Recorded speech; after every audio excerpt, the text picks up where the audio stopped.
Oke guys, kembali lagi bersama gue Theo di Lingkar Talk, sebuah konten yang berisi tentang cerita-cerita inspiratif dan ngundangnya orang-orang yang inspiratif. Oke, langsung aja di samping gue udah ada Bang Dedi, Yes. Ketua GMI Gerakan Milenial Indonesia wilayah DKI Jakarta. Yes. Bang, apa kabar lo? Alhamdulillah baik.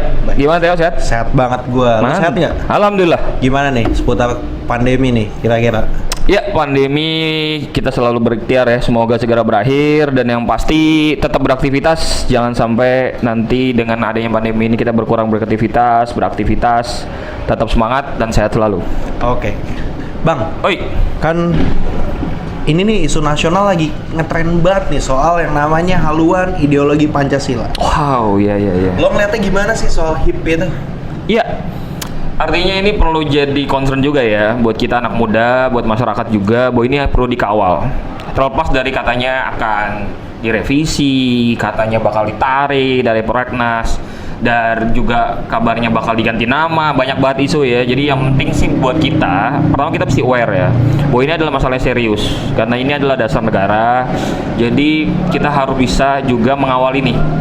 Jadi jangan sampai nanti ada pasal-pasal yang nanti bisa merubah dasar negara. Jadi baiknya ini terus dikawal, dan nggak kalah pentingnya juga bahwa kita mengkritisi kalau memang ada hal-hal memang menjadi keresahan masyarakat, dan yang pasti kita anak muda kita harus peduli. Oke, Bang, kalau misalkan nih lo ngeliat HIP ini kan dari 5 mau disingkat jadi 3, Iya, benar. jadi 1. Iya. Itu sesuai nggak sih kalau lo ngeliatnya sendiri nih, selain kita harus kawal, Iya. tapi secara ideologinya lo sepakat nggak sih sama hal-hal kayak gini? Menurut gue sih ideologi, gue sih nggak sepakat ya. Mohon maaf banget, gue merasa bahwa Pancasila udah final ya. Jadi ya buat apa diatur gitu loh. Tapi yang penting adalah bagaimana mengaplikasikan ini gitu loh. Oke. Itu yang penting, ini 5 butir ini ya, itu hal yang memang harus dilakukan sebagai dasar negara, hal yang memang menjadi acuan kita dalam berkehidupan bernegara. Jadi nggak usah dirubah-rubah, udah final, nggak usah diperdebatin. Nggak usah kemudian dilihat-lihat lagi. Nggak usah dilihat-lihat lagi, founding father kita ya, pendiri bangsa kita itu udah jelas banget. Nggak cukup bodoh gitu. Iya, mereka mikirinnya bukan cuma 1-2 tahun, 10 tahun gitu. Mereka mikirin untuk masa depan Indonesia mungkin ratusan tahun gitu loh. Artinya mereka ini membuat dasar negara ini, membuat Pancasila, sudah memikirkan sampai masa depan Indonesia gitu loh. Jadi udah nggak usah diganggu gugat, ini udah final, Pancasila harus terus ada di negara ini dan jangan dirubah-rubah. Sepakat gue sih sebenarnya. Gue juga kan kemarin ngeliat gitu kan, sempet jadi polemik, kemudian Iya. kayak lu ngeliat nggak sih ini penting atau enggak, seberapa daruratnya ya nggak sih? Itu dia penting tuh konteksnya tuh. Seberapa daruratnya, urgent nggak sih ini? Bukankah banyak isu lain yang lebih penting? Yang isu-isu memang menjadi keresahan masyarakat. Isu-isu yang dimana menjadi hal penting yang perlu diprioritaskan. Dan yang nggak kalah pentingnya bagaimana memprioritaskan pandemi ini. Ya kan, ini kok situasi kita lagi belum normal ya, meskipun ada new normal, tapi kita belum normal. Artinya kita belum seperti kehidupan yang seperti biasa gitu loh. Mungkin hal lain yang memang lebih baik diprioritaskan. Iya, dibanding ya lebih baik fokusnya di ekonomi aja. Ini dia gimana. penting banget. Gitu kan. Kalau gue sempet tuh Bang, gue kemarin merhatiin gitu ya kan, beberapa kalangan anak muda gitu kan di Jakarta gitu yang kemudian akhirnya nih, gue nggak tahu gimana ya, tapi karena pandemi ini gue rasa mereka udah mulai nih kan memperhatikan juga kebijakan pemerintah kayak gimana. Betul. Kemudian apa langkah-langkah yang diambil oleh pemerintah. Lu mandang respon anak muda ini kemudian bisa jadi melek politik, lu sepakat banget nggak sih Bang? Iya, mudah-mudahan ini salah satu trigger anak muda supaya mereka kembali aware dengan politik, mereka semakin peduli dengan politik, karena untuk peduli sama politik nggak harus terlibat. Jadi jangan berpikir bahwa kalau gue mau harus terlibat dalam politik praktis, gue harus jadi anggota dewan, gue harus jadi ini, enggak. Cukup peduli aja sama kebijakan-kebijakan pemerintah, hal-hal yang memang lagi menjadi isu terkini. Anak muda ditunjang sama banyak banget media informasi. Gunain aja gitu, peduli dan kritisi kalau memang salah. Oke, berarti kalau dari lu gitu ya kan, lu bener-bener orang yang mendorong banget untuk anak muda terlibat gitu kan, minimal mereka aware aja dulu ya kan, kalau tadi gua dapat dari lu ya kan. Nah Bang, kalau misalkan nih kita lihat nih keterlibatan anak muda di dalam politik, aware-nya itu menurut lu sejauh apa? Apakah aware cuman di Instagram atau di media sosial, atau mereka cuman jadi ya komen-komen nggak jelas lah gitu kan. Kadang kan gue kadang kalau ngeliatin IG gitu kan, wah gila, mereka komennya bukan politiknya justru yang dikomenin. Iya, karena salfok ya. Iya, fokusnya itu kadang. Iya. Itu Bang, lihat itu. Iya. Gimana sejauh itu aware-nya gitu? Iya. Ya, menarik banget ya. Jadi kadang anak muda tuh rame ya. Benar itu. Hanya sebatas rame ya. Tapi nextnya gimana gitu loh. Jadi kadang-kadang isunya rame di sosial media ya. Kadang-kadang menjadi trending topik ya. Tapi sejauh ini apa nih setelah itu? Nextnya mau ngelakuin apa? Apa actionnya gitu loh. Ini penting juga buat anak muda bahwa jangan berhenti hanya mengkritik satu di sosial media. Apalagi yang komen-komen yang salfok ya. Yang komenin yang bukan pada substansinya gitu. Bukan pada hal yang pentingnya. Jadi coba deh gitu loh, bahwa mengkritik sesuatu penting. Komen di komen itu salah satu bentuk kritis lah. Hal kritis bentuk kita aware juga sama situasi. Cuma jangan berhenti di situ gitu loh. Terus juga nyinyir itu juga nggak asik kalau terusan bos gitu loh. Dikurang-kurangin iya. Gitu, kan? Iya, kecuali memang gosip gitu. Lo mau nyinyirin ya itu mungkin tempatnya masih ada gitu. Tapi kalau kita isu nasional, isu politik, kita nggak berhenti kata nyinyir, nggak berhenti hanya komen. Tapi ada hal yang kita lakuin, ada gerakan. Nah ini penting banget gitu lah. Ada gerakan yang kita lakukan gitu loh. Dan bentuknya apa? Ya banyak banget gitu loh. Saluran informasinya, saluran media ya untuk menggerakkan sesuatu banyak gitu. Jadi yuk yang teman-teman yang udah mungkin mengkritisi sesuatu di sosial media, yuk abis itu buat gerakan gitu loh. Oke, Bang, nih sebagai salah satu ketua organisasi anak muda di Jakarta gitu kan yang basisnya di kepemudaan. Iya. Ada nggak sih langkah-langkah yang kemudian lo udah lakuin bersama anggota lo gitu untuk membahas kajian-kajian politik dan segala macamnya gitu? Iya betul banget. Jadi yang pasti kita ya tetap ya kita membebaskan buat anggota kita untuk mengkritisi isu-isu nasional. Dan yang paling pentingnya juga beberapa juga telah membuat tulisan. Ada beberapa kemarin tulisan anggota kita masuk ke salah satu media online mengenai kemarin kasusnya Pak Said Didu. Juga beberapa kasus tentang juga reklamasi Ancol. Terus juga kemarin isu-isu nasional yang memang juga HIP juga gitu loh. Jadi mereka membuat tulisan, mereka juga kita memang bantu juga di sosial media untuk menampilkan dan juga kita membuat diskusi-diskusi mengenai isu-isu memang yang lagi penting, salah satunya HIP ini. Jadi kita membuat diskusi, kita juga ada salah satunya podcast ini juga. Jadi kita berharap bahwa dengan kita banyak diskusi kita tahu masalah sebenarnya dan solusi konkretnya apa yang bisa kita berikan kepada pemerintah. Karena pemerintah itu memang paling utama adalah kita perlu mengkritisi pemerintah, tetapi nggak kalah pentingnya juga memberikan masukan. Karena pemerintah sangat membutuhkan masukan dari kita juga. Oke, Bang, tadi kan kita udah ngobrolin soal HI, soal gimana caranya anak muda keterlibatan di dalam politik.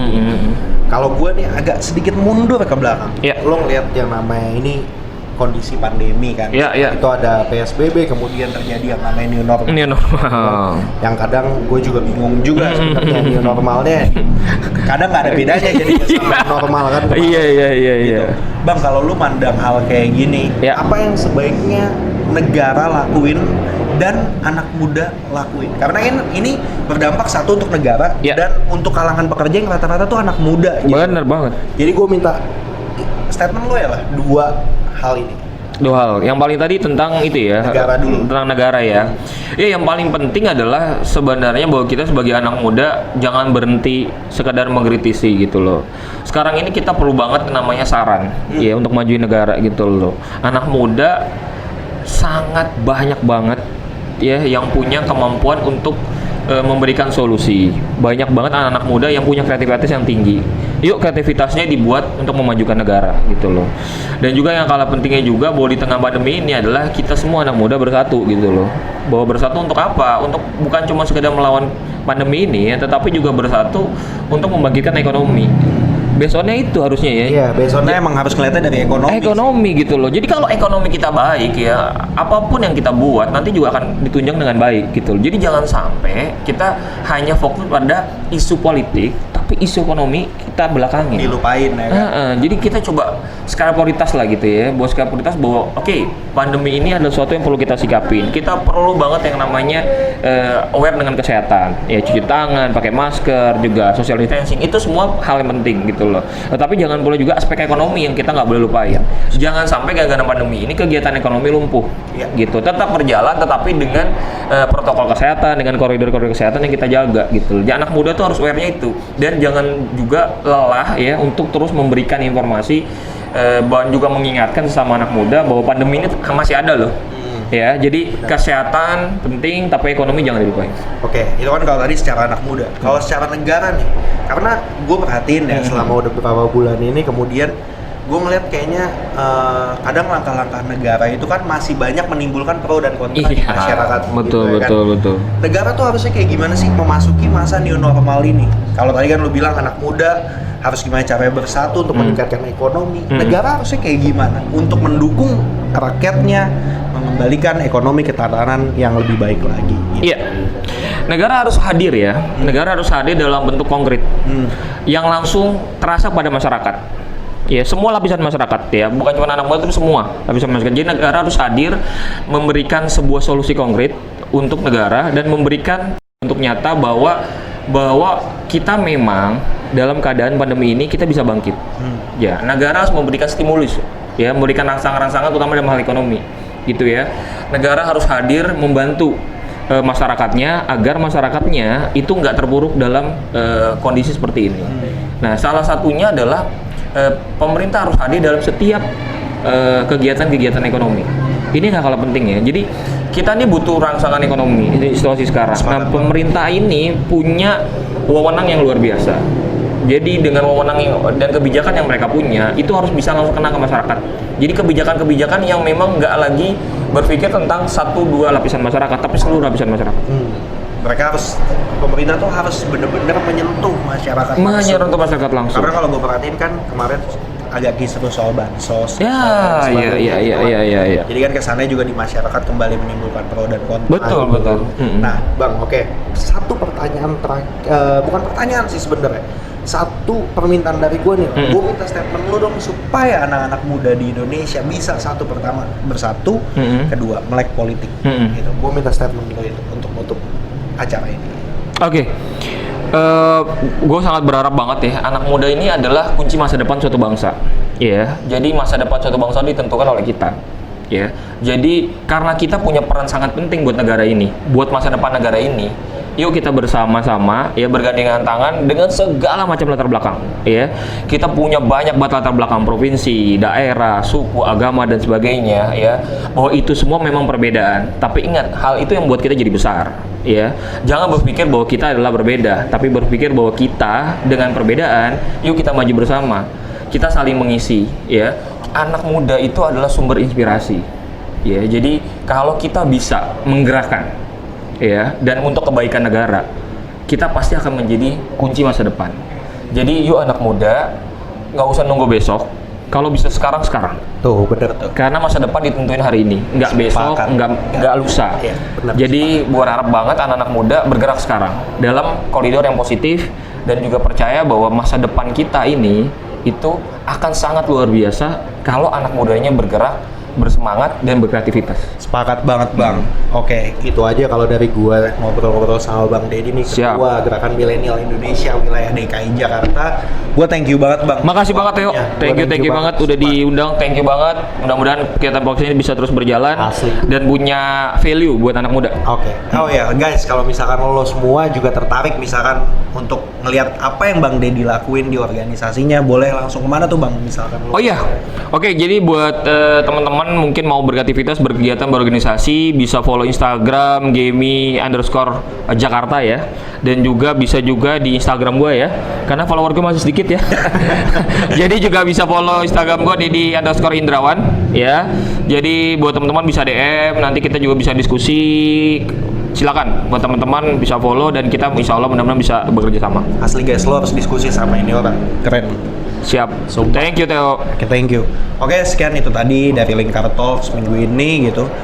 Kalau kalian punya saran, kritik dan saran setelah ini juga siapa yang mau gue undang setelah ini gitu, bisa langsung aja komen dan jangan lupa juga buat subscribe Lingkar Inspirasi.id. Oke, gitu aja. Salam inspirasi.